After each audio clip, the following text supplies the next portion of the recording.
Ladies and gentlemen, friends, it's fantastic to be here. And can I say a big thank you to Andrew on our behalf. Those of us in Kent will remember the vigour and verve that he put into the general election campaign as regional chairman that saw us win every single seat in Kent. So that level of commitment is, we need to recognise. Now, as Andrew was just saying then, ladies and gentlemen, over the last 6 years, we've been able to report that we've created jobs, we've attracted investment, and we've achieved growth. But of course, we needed to, because we know that every time there's been a Labour government, they've run out of other people's money. Every time there's been a Labour government, it's fallen to the Conservatives to clean up their mess. And every time, just like this time, we can proudly say, we have done our duty.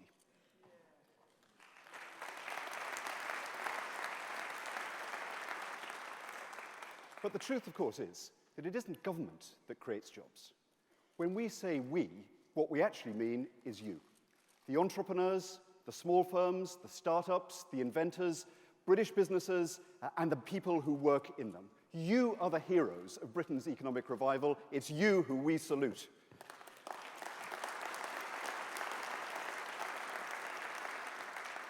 And we have seen a great revival of enterprise in this country.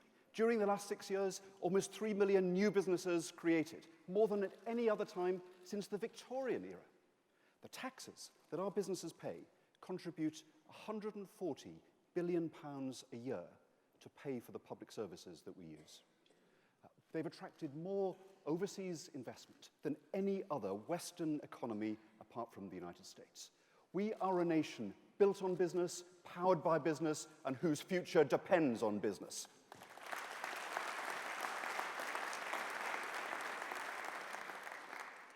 Now, ladies and gentlemen, growing up on Teesside, in the shadows of the great cooling towers of what was then ICI, and with the sky lit by the coke ovens of British Steel, I know the importance of big industry. But small business was in my blood too. My dad was a milkman, running the family business that my granddad started after the war with a horse and cart. I saw at firsthand what being in business really means. Above all, the sheer hard work. My dad was no exception.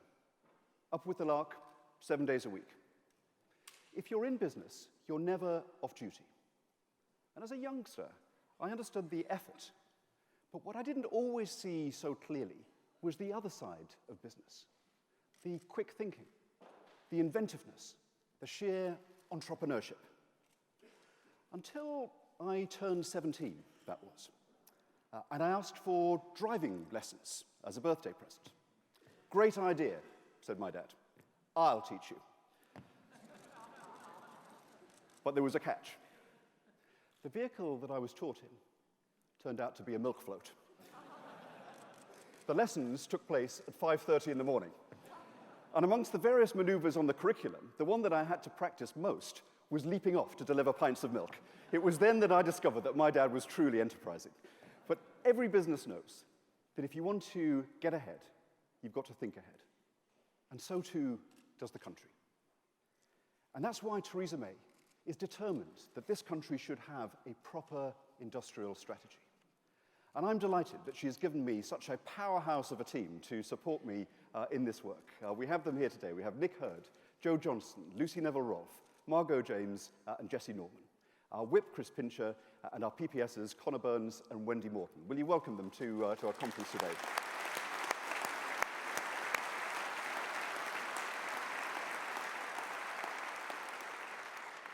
And friends, I'm thrilled to announce that the man who turned round both Asda and ITV, and who did such great work for our party, Archie Norman, will be joining me as the senior non-executive director of this business department.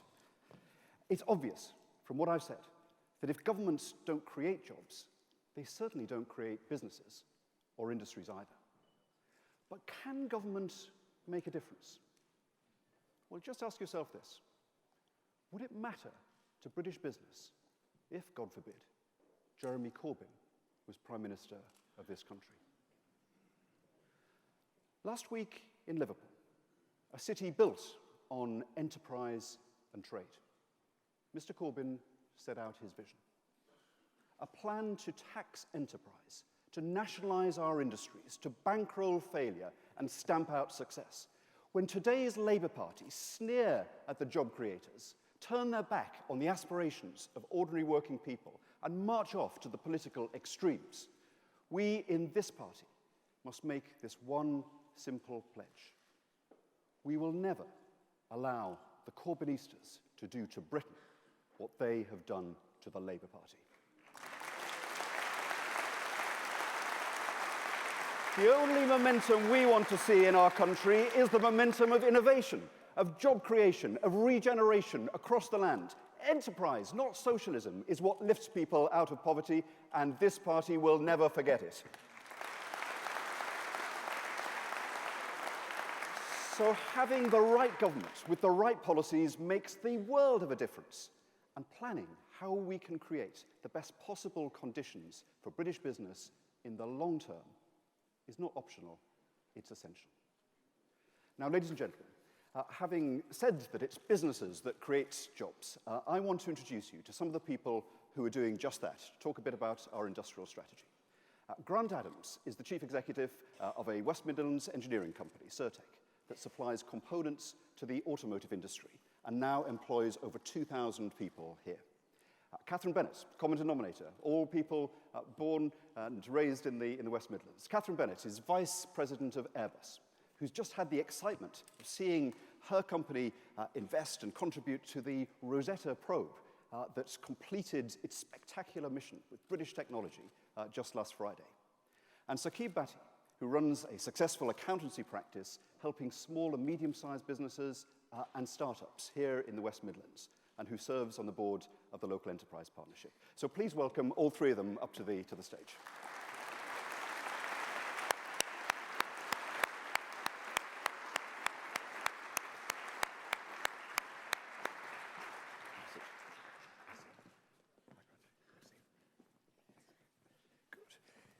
Great. Well, Catherine, starting with you. I mean, you had that spectacular space mission, which must have galvanized the whole workforce, the whole country. But tell me, for a successful business like yours, looking to the industrial strategy, what's the one thing that working with you we need to prioritize and put to the forefront of that?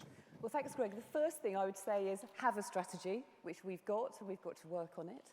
And really, it's really important that the strategy helps us have a competitive advantage over the other nations, especially in light of Brexit. The other thing I would say is partnership. So it's not only working with your ministry and other partners in industry, but it's also in the regions as well, which I know is something you're very passionate about. And then really, you talk about Rosetta. Mm-hmm. It's all about innovation. I mean, the colleagues of mine and our engineers based in Stevenage were absolutely responsible for what my colleagues tells me is the heart of the Rosetta. They did the design for all the structures, the propulsion, and of course the thermal materials that helped that 1.1 billion project succeed. And as you said, it was amazing to see the coverage it got last Friday. And let's think how Tim Peake helped galvanise people to think about innovation and what that can mean in terms of engineering going into the future. Absolutely. And of course, we are leading, and your company are leading on the next rover to Mars. Yeah. It's British-led, so we can be sure it's going to drive on the left-hand side of the road when it's in Mars. Yeah. And we'll have British technology powering that. Grant, you're in the technology business. You've been tremendously successful as part of the supply chain for the motor industry here in the West Midlands. As you say, 2,000 people. Tell us a bit about what you think is most important to us as we work together on the industrial strategy. Well, today I'm just getting over the bombshell that Roberto Di Matteo has left Villa Park. So that's the first thing I should say. Breaking news conference. For us, I mean, I don't think we've seen volumes in the automotive industry since 1972 in the UK. We're building more vehicles now than in 40 years. That means for a business that's so closely linked for us into the automotive industry, it's about sustaining that growth, and it's key about people. We've started a learning academy at Cirtec, and we've just taken 250 people through that. So every week we've got 20 people that are coming through that academy. It is so important to get that next level of workforce trained and skilled. And we're getting people from different industries, so they haven't got maybe the engineering skills. It's important that we train the people. So you've established that academy. In fact, you were telling me that if you weren't here this morning, every week you start your week at the academy talking to the people being trained. First thing I say to people is that we can't train you for attitude, but what we can train you is for skills, and that is, I think, the most important thing and the message to get across to people. Have Aston Villa tapped you up to give them some help with the team? I think me and David Cameron could do a good job at Villa now. Very good. Saqib, you've got a practice here helping SMEs and startups, and you've served on the local enterprise partnerships. Yeah. One of the great things we've seen in the last few years is how, with the local enterprise partnerships right across the country, we've got businesses and the civic leaders of the area working together. Tell us how it's been in Birmingham, the greater Well, I think I should start by welcoming the whole of conference to Birmingham, and I hope you get a chance to see the real development that's happening in this region outside the conference centre, if not today, but hopefully you can come back and see all the great work that's happening here. I mean, you'll have seen, for example, just over the road, the cranes building the new retail bank for HSBC, bringing over 1,800 jobs. Some of you may have seen the new development at New Street, which is a fantastic welcome to millions of visitors to this region. Some of you may have endured some of the excruciating roadworks. They are a short-term pain for a long-term gain. Coupled with that, we've had the fastest creation of job growth in this region over the last 6 years, nearly 100,000 jobs, the largest amount of foreign direct investment, and on top of that, a trade surplus with China. All of that comes down to two things, in my opinion. The first is communication with government. I know you've been a great supporter, Greg, of the LEPs, and what we have done is managed to make sure that business is at the heart of the agenda. And I really welcomed what you just said in your speech, putting business, entrepreneurs, SMEs right at the heart of the agenda. Because when all the politicians do their debates, make the policy, it's business that delivers. So I really welcome that you recognise that. The second part of this is really leadership. We were very lucky to have had Andy Street, who is now the former chair of the LEP, having stood for the West Midlands mayoralty. He's a very humble guy. I know Andy, he's a very humble guy, and he's very understated.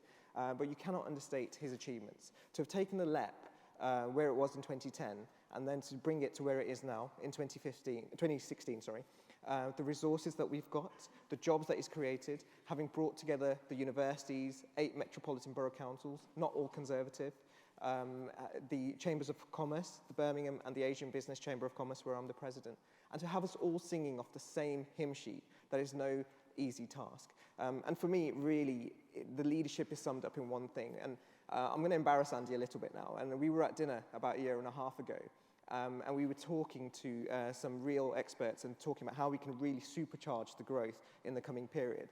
And he didn't know that I overheard him, and he turned to his left and he said, all I want to do is serve and improve the quality of the life of the people that I'm representing. And in my opinion, there is no more nobler sentiment than that from our leaders. Very good, very good.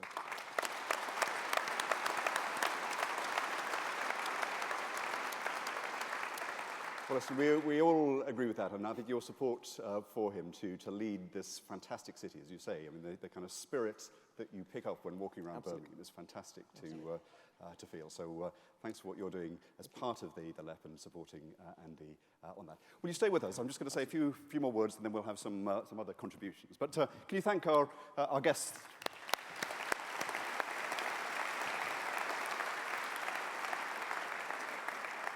So 3 people from the West Midlands doing great things for our economy. And I think it justifies what I say, that if you are to have an industrial strategy, you need to build on your strengths. Building on your strengths is the cornerstone of good strategy, and we have no shortage of them. We are a scientific powerhouse. Only America has more Nobel Prize winners and more top universities than we do. And if you, on your way home tonight, look up into the night sky, and you can marvel that a quarter of all the satellites launched into orbit are made not in Houston or Cape Canaveral, but in Stevenage. by the firm that we've had talked about here.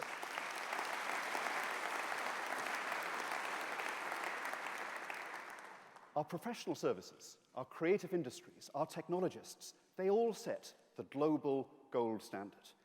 And our global leadership in combating climate change, which we will maintain and take forward, now presents us with a massive opportunity to enjoy industrial success. I'm pleased to see in the audience Jürgen Meyer, the MD of Siemens, who've made such a fantastic investment in Hull and the Humber, creating jobs there galore because of our leadership in these new technologies. Welcome, Jürgen, to the conference.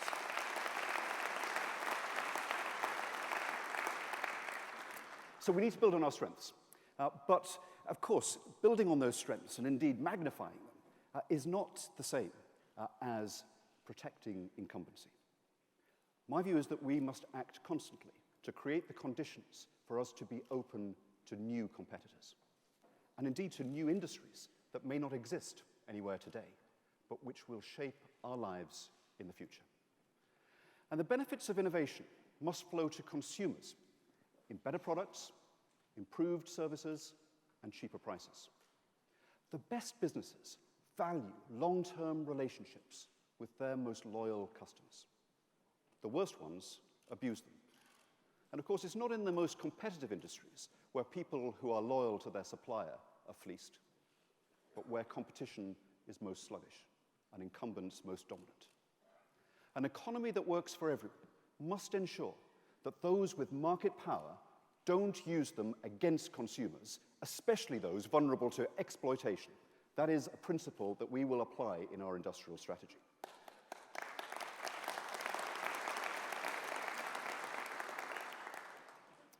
And this is true of workers too. We know that outside the family and education, work is the most important way in which people can develop their talents and spread their wings. Thriving businesses create opportunity. And from Shaftesbury's Factory Acts to William Hague's Disability Discrimination Act, conservatives have always understood that decent treatment of people at work is not at the expense of industrial success, it's a foundation of it. And that's why the Prime Minister and I have launched a review, an immediate review of the employment practice in the modern economy so that we can keep pace with developments as they take place. We know that our labour market works for the vast majority of people, but we want it to work for everyone. Now, as we were talking about with the panel there, in this city of Joseph Chamberlain, who as mayor created the conditions for industrial success that made Birmingham renowned as the city of 1,000 trades, we must recognise the importance of place in industrial strategy. For far too long, governments have peered out from Whitehall and imposed policies that treated every place as if they were identical. Well, they're not. The needs of Cornwall are different from those of Birmingham, and our strategy must reflect that. And we couldn't be more fortunate in having a man who embodies the combination of brilliant business success and passionate devotion to this city and region standing to be mayor as Andy Street. And I know we'll all give him our huge and full-hearted support.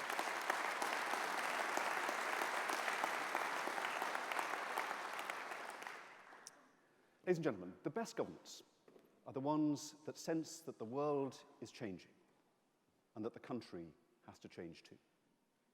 In 1979, Mrs. Thatcher and the new government knew that Britain needed to change to meet the modern world.